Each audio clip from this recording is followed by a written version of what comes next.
Сонымен құрметті оқушы, біз сабағымызды жалғастырайық.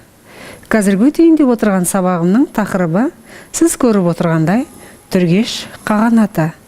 Түргеш қағанатының атауын байқасаңыз, құрметті жас дос, мен Қазақстанның оңтүстік шығысына қарай жаздым. Себебі түргеш қағанатының алып жатқан жері қазіргі Қазақстанның оңтүстік шығысы және түргеш тайпаларының негізгі мекендеген жері Жетісу болатын. Түргеш тайпалары 6 ғасырда батыс түрік қағанатының соң қанатына енген тайпалардың саны жағынан басым болған тайпалардың бірі. Түргеш қағанатының негізін қалаушы Үшлік қаған.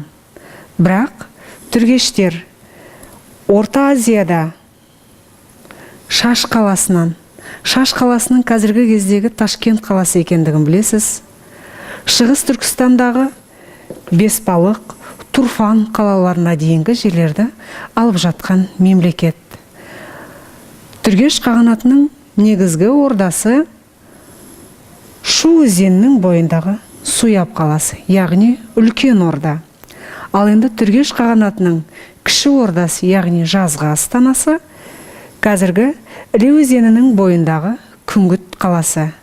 Күнгіт қаласының Күнгіт деп аталуына себеп, ол қаланы мекендеген негізінен Күнгіт тайпалары болған.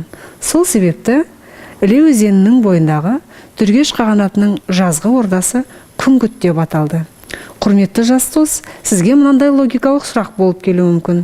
Түргеш қағанатының бірінші астанасы немесе екінші астанасы? Бірінші астанасы Суяб, екінші астанасы Күнгіт. Себебі маңызы жағынан екінші.